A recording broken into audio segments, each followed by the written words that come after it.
Introduction. Look, Deepak, what I got. I have a torch. Yes, it is. But I don't think that you have better than mine. Look what I have. I have a laser light. Laser light? Wow, it is quite fascinating. You know, my father gifted me on my birthday. My father told me that this light is very dangerous for eyes. But how does a light can harm our eyes? Actually, it is a light of narrow frequency, and light has its application in the field of physics. Can you tell me more of it? Yes, sure. In this lesson, you will learn about the dual nature of matter and radiation.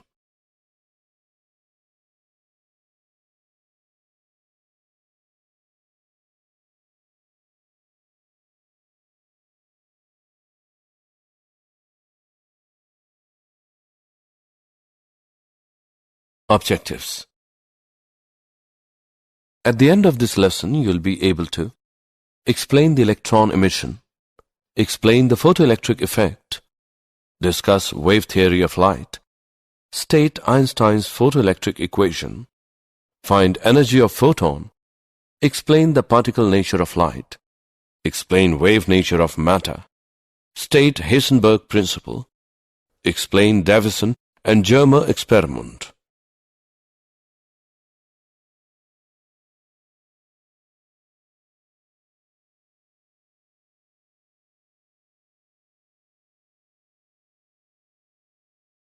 Electron emission. In some solids called metals, the electrons, particularly outer ones, are so loosely bound to their parent atom that they can easily move from one atom to the other and move about in the solid. These electrons are called free electrons as they are free to move inside the solid but cannot leave the solid on their own. These electrons are held inside the metal surface by the attraction of the ions and of surface forces. Thus, these electrons require a certain amount of energy in order to come out of the metal surface. The minimum amount of energy required to emit electrons out of the metal surface is called the work function, phi0 of the metal. This minimum energy work function required for electron emission from the metal surface can be supplied to the metal in any of the following ways. Field emission. Electron can be made to leave the metal surface by applying strong electric field. Thermionic emission. By heating the metal, sufficient thermal energy is received by the free electrons to overcome the attractive pull of metal surface. Photoelectric emission. Free electrons from the metal can also be released by supplying energy to them in form of light.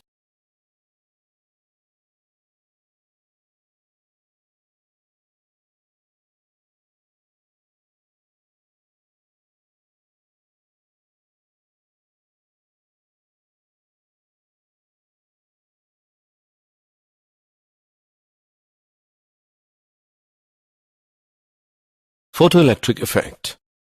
The emission of electrons from metallic surface by light energy is called the photoelectric effect, and the electrons so emitted are called the photoelectrons. Hertz observations. While performing an experiment for production of electromagnetic waves by means of spark discharge, Hertz observed that sparks occurred more rapidly in the air gap of his transmitter when ultraviolet radiations was directed at one of the metal plates. Hertz could not explain these observations, but other scientists did it. They said that the cause was the emission of electron from metal plate due to incidence of high-frequency light. This is photoelectric effect.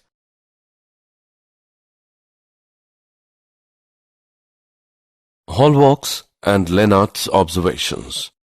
Philip Lenard observed that when ultraviolet radiation was made incident on the emitter plate of an evacuated glass tube enclosing two metal plates called electrodes, current flows in the circuit. These observations indicate that when ultraviolet radiation fall on the emitter plate, the electrons are ejected from it, which are attracted to its anode plate.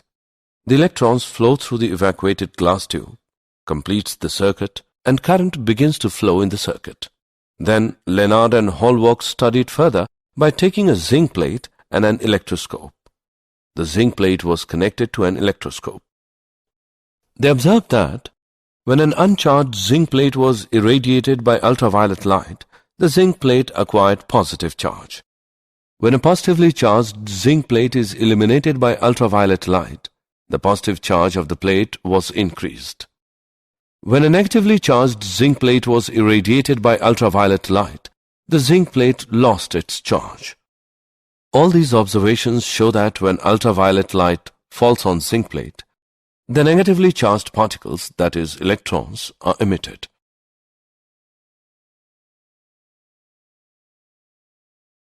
Experimental study of photoelectric effect, apparatus and circuit. The tube containing two electrodes, P and Q, has a side window of quartz to permit ultraviolet rays for the experiment. A source of radiation is suitably placed in front of the window such that the radiation falls on Q. P and Q are connected to a voltmeter with zero center. To provide the necessary voltage, we have a high-tension battery B connected to across a potential divider arrangement Mn with a key K. Effect of intensity of light on photocurrent. The photoelectrons emitted per second is directly proportional to the intensity of incident radiation.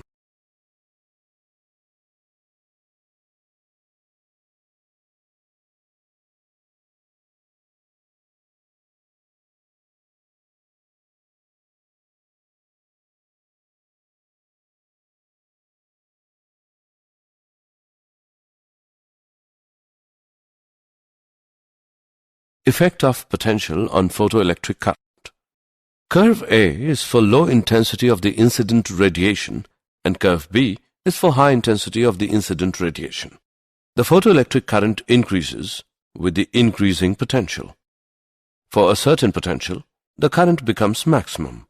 After that, increase of potential does not increase the current, and that is called the saturation current. Let the potential of P be now made zero. At this stage, a small current is observed due to the few electrons which, just because of sufficiently large velocity of emission, are able to reach P, even though P does not have any positive accelerating voltage. Now let P be made negative by sliding the running contact L towards N. The current begins to fall off rapidly, and at a given fixed value of potential, minus V0, the current becomes zero, and the photoelectric emission will stop altogether. This voltage, V0, is called the stopping potential. Photocurrent is zero when the stopping potential is sufficient to repel even the most energetic photoelectrons with the maximum kinetic energy, Kmax, so that Kmax is equal to EV0.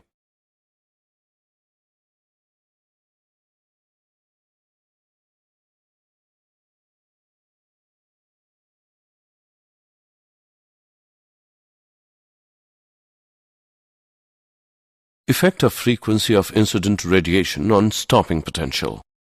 Photoelectric current remains unaffected by change of frequency, but stopping potential increases with increase of frequency of incident light. If we plot a graph for stopping potential V0 against frequency V of incident light, it is in the form of a straight line. If frequency is continuously decreased, the stopping potential becomes zero at a certain frequency. This frequency is called the threshold frequency. Thus, threshold frequency is the minimum frequency of incident light at which the stopping potential or maximum kinetic energy of emitted electrons becomes zero. If the frequency of incident light becomes less than the threshold frequency, the photoelectric effect does not occur. Photoelectric effect and wave theory of light. According to wave theory, the kinetic energy of photoelectrons must depend on the intensity of incident light. But according to experimental observations, the kinetic energy of photoelectrons does not depend on the intensity of incident light. According to wave theory, the light of any frequency can emit electrons from metallic surface provided sufficient intensity of light. But according to the experimental observations, the light of frequency less than threshold frequency cannot emit electrons, whatever the intensity of incident light may be. According to wave theory, the energy transferred by light waves will not go to a particular electron, but it will be distributed uniformly, so emission of electrons will take some time. But experimental observations show that The emission of electrons take place instantaneously after the light is incident on the metal, whatever the intensity of light may be.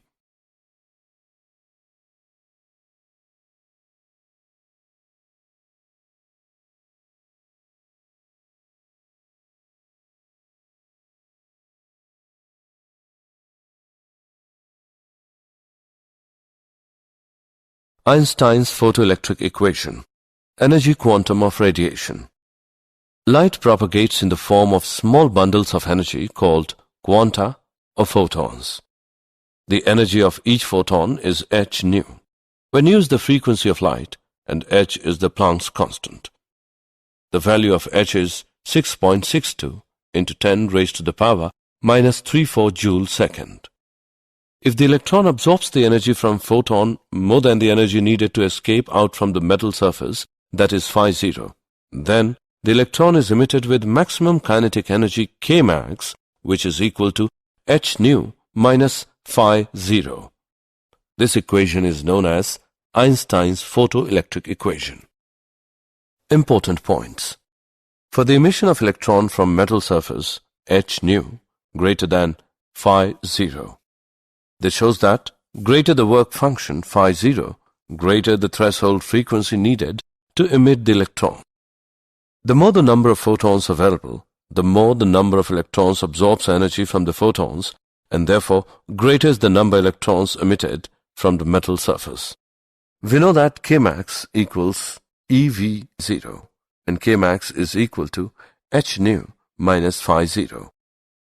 So, h nu minus phi 0 is equal to EV0. EVO is equal to h by E into nu minus phi 0 by E. If we plot a graph between nu and V0, taking nu on x-axis and Kmax on y-axis, the graph is a straight line, since equations is of the form y, which equals mx plus c. The slope of the line m is equal to h upon E, which is a universal constant.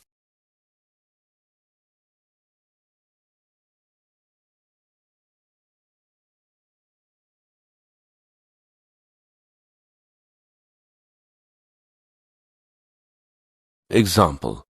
If light of wavelength 4000 to 950 angstrom is viewed as a continuous flow of photons, what is the energy of each photon in eV? Given Planck's constant h as 6.6 into 10 raised to the power minus 34 joule second. Solution. The energy of photon can be found by E as h nu, E equals hc by lambda, name it as equation 1. C is the speed of light, which is 3 into 10 raised to the power 8 meter per second. From equation 1, E equals 6.6 into 10 raised to the power minus 34 into 3 into 10 raised to the power 8 by 4950 into 10 raised to the power minus 10 joule. After solving, we get E as 4 into 10 raised to the power minus 19 joule. It can be expressed in eV, E as 4 into 10 raised to the power minus 19 by 1.6 into 10 raised to the power minus 19 eV. E is equal to 2.5 eV. Particle nature of light, the photon. The photoelectric effect supports the Einstein's quantum theory of light, which states that the light in interaction with matter behaves like bundles of energy, each bundle being called a photon. The photon picture of light can be summarized as, when radiation interacts with matter, it behaves as if it is made up of particle called the photons. The energy of each photon of frequency nu and wavelength lambda is E as h nu, which is equal to hc by lambda. The momentum of a photon p is equal to h nu by c, which equals h by lambda, where c is the speed of light. All photons of a given frequency have the same energy E, which is equal to h nu. The photons are electrically neutral, so they are not deflected by electric and magnetic fields. In photon-electron interaction, the total energy and total momentum are conserved. However, the number of photons may not be conserved in a collision because the photons may be absorbed and new photons of different energies may be created, so that total energy may remain constant, that is h nu, which equals h nu 1 plus h nu 2. Wave nature of matter. In 1924, Louis de Broglie proposed that material particles in motion behave as waves, and the wavelength associated with the material particles is given by lambda is equal to h by p, which equals h by mv, where p is equal to mv is the linear momentum of the moving particle. This is called de Broglie hypothesis.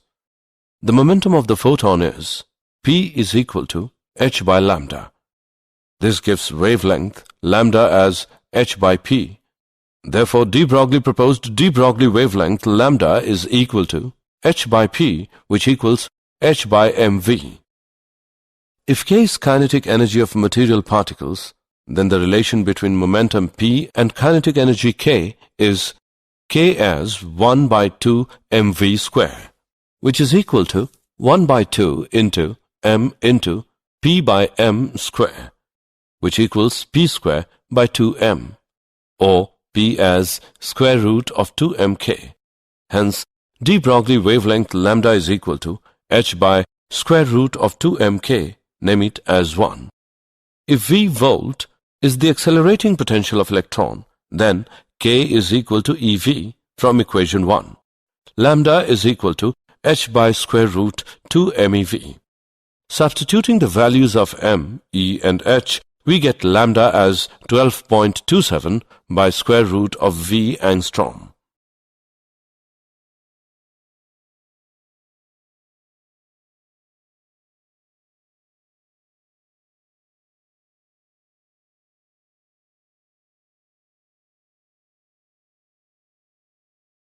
Example. Calculate de Broglie wavelength associated with electrons accelerated through a potential of 5 kilovolt. Solution. Given V is equal to 5 kilovolt, which equals 5000 volt. From the formula given below, we can find the de Broglie wavelength. Lambda is equal to 12.27 by square root of V angstrom. Lambda plus is equal to 12.27 by square root 5000 angstrom, which equals 0.173 angstrom.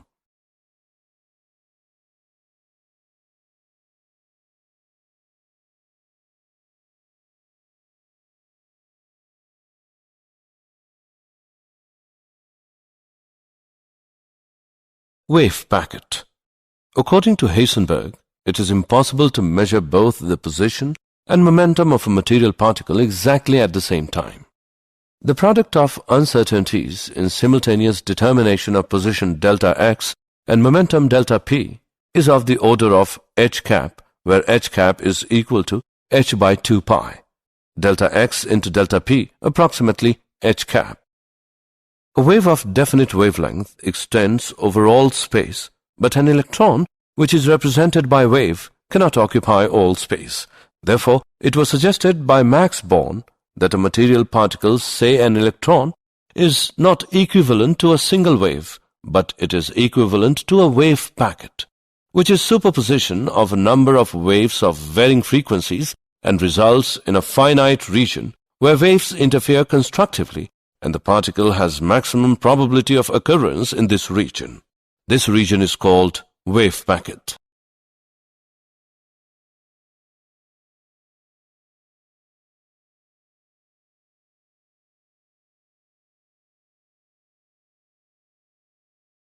Davison and Germer experiment. The given figure shows the set of Davison and Germer experiment. The electrons are accelerated to the desired energy by applying potential from a high-tension HT battery to a cylinder A having fine holes along its axis so that a fine beam emerges along the axis of the cylinder. The beam is directed at a block of nickel crystal known as the target T that is capable of rotating about an axis parallel to the incident beam direction. The electrons are scattered in all possible directions by the atoms of the crystal. The intensity of the scattered electron beam in a particular direction is measured with a Faraday cylinder called the collector C. The collector can be moved along a graduated cylinder scale S and is connected to a sensitive galvanometer.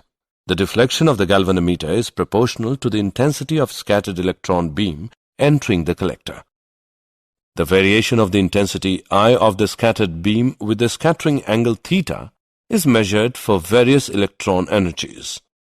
From de Broglie relation, the de Broglie wavelength associated with the 54 eV electrons can also be determined. For these electrons accelerated through a potential difference of 54 V, lambda is equal to h by p, which equals 1.227 by square root of V. Nanometer is equal to 1.227 by square root of 54 nanometer equals 0.166 nanometer. The Davison-Germer experiment thus provides direct verification of de Broglie hypothesis of wave nature of material particles.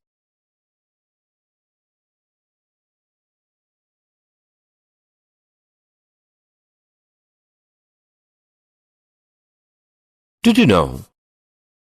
In 1905, Albert Einstein was a German-born theoretical physicist who explained the photoelectric effect.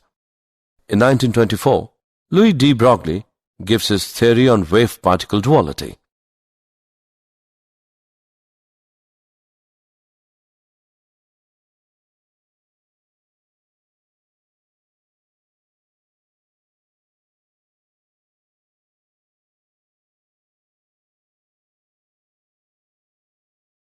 Summary. Let us summarize what we have learned. The minimum amount of energy required to emit electrons out of the metal surface is called the work function phi0 of the metal. The energy can be supplied in three ways: field emission, thermionic emission, photoelectric emission. The emission of electrons from metallic surface by light energy is called the photoelectric effect, and the electrons so emitted are called the photoelectrons. Photoelectric current depends upon intensity of incident light, applied potential, frequency of incident light.